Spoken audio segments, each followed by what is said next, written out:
трудно е да се предположи, защото резултатът от изборите не показа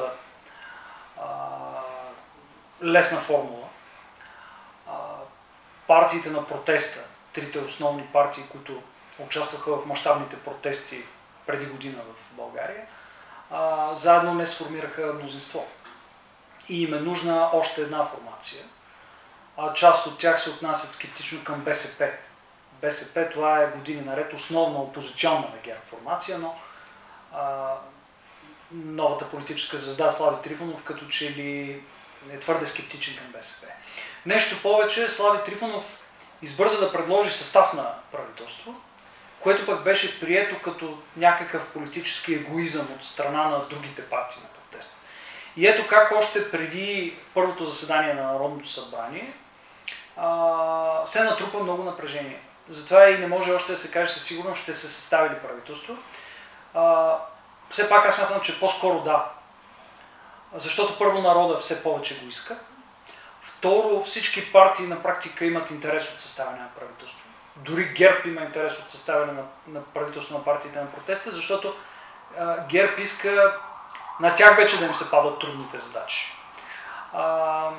Дори БСП иска такова правителство, защото хич не е сигурно, че при едни нови избори ще подобри резултата си, а след тази грешна стъпка на Слави Трифонов, като че ли той вече би искал ново правителство, защото в едни нови избори може да намалее резултата. И най-важното може би, президента Радев също, който е най-популярната фигура в страната в момента, има много ясни изказвания в посока на правителство. Именно президента Радев е най-влиятелната фигура с най-голям авторитет сред протестните партии в България. Нещо повече, той направи служебното правителство, което се ползва с много голямо доверие и много хора казват, ето президента вече даде рецепта. Защо просто не използват тази рецепта и примерно не назначат част от министрите от служебното правителство за пълноценни министри. Затова и мисля си, по-вероятно е все пак да има правителство, но нищо не е изключено.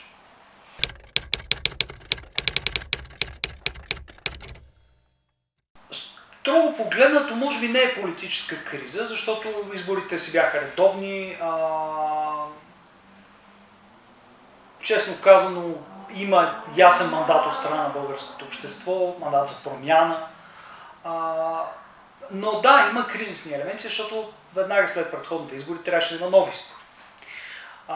Нещо повече, има наченки на икономически проблеми заради растящата инфлация, главно и край ситуацията с коронавируса, а на есен, за съжаление, се очакват и нови ръстове на коронавируса.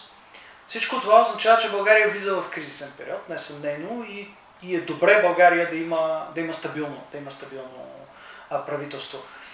Дали ще се задълбочи всичко това, то не зависи само от това дали ще се състави правителство. Даже може да се състави правителство и проблемите тогава да започнат, защото това правителство ще бъде много компромисно правителство.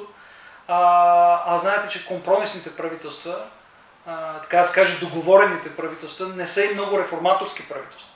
И може различните участници в това правителство да останат недоволни от пътната карта, която имат пред себе си. Затова и съставянето на правителство не значи задължително край на трудните моменти за България. Може да се окаже, че и това правителство е с кратък живот. Пак казвам, ако въобще го има.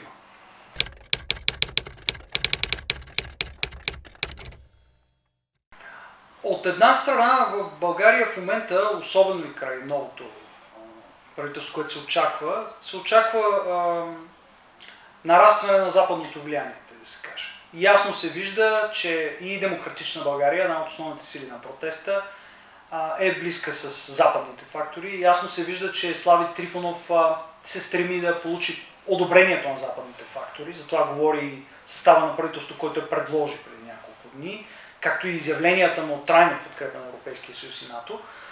Президента Радев, който е най-популярната фигура в страната, също напоследък се ангажира с един западен проект, американски най-вече в същността си Три морета, Три мори. Известно е, че западни фактори наистина настояват България да бъде по-либерално настроена към Македония. В същото време обаче, ако внимателно се вгледаме в изявленията на президента Радев и на Слави Трифонов, те имат много твърда и последователна в годините позиция на по-безкомпромисен подход, дори в сравнение с Борисов. Борисов беше гъвкав, даже на моменти прекалено гъвкав политик, балансьор, винаги балансиращ между изтока и запада, докато и Слави Трифонов, и президента Радев отдавна са доказали по-сериозна праволинейност. И ако забелязвате, може би има разлика в стила между Борисов и Радев, но няма разлика в съдържанието на това, което те говорят по отношение на Македония. Даже президента Радев си позволи да каже, че България няма да се огъне под какъвто е било натиск. Вижте, това е консенсусна тема в българското общество. Тя е извън дебат. Почти единодушно е българското общество, че Македония първо трябва да изпълни критериите за съгласно договореностите с България.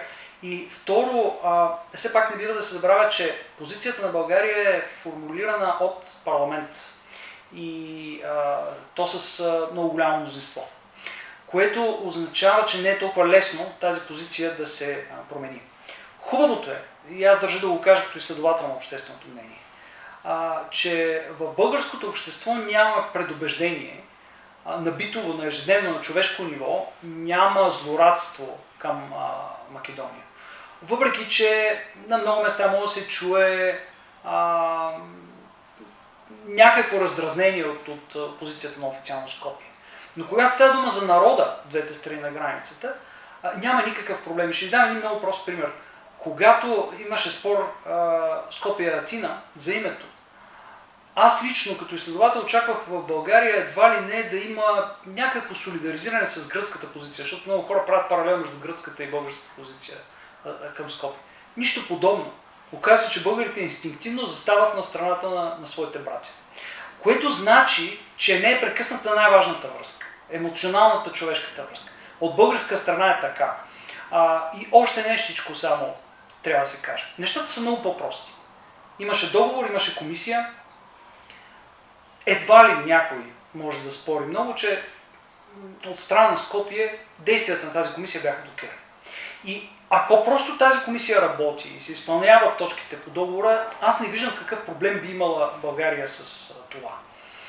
България не иска спор по интерпретациите. България иска спор и решение по няколко прости факти. Както и президента Стево Пендаровски беше казал, струва ми се още преди 2 години, за всички е ясно, че Гоце Делчев се определял като българи.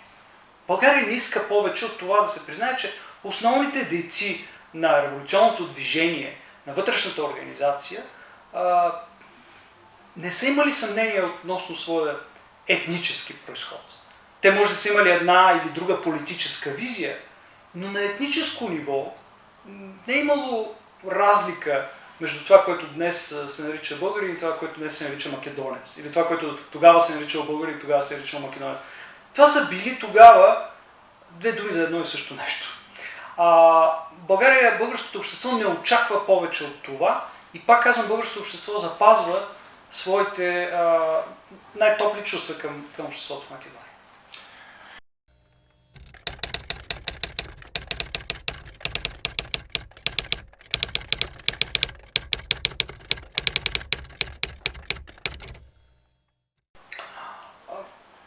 Вижте, България има от край време една формулировка по тези теми и тя е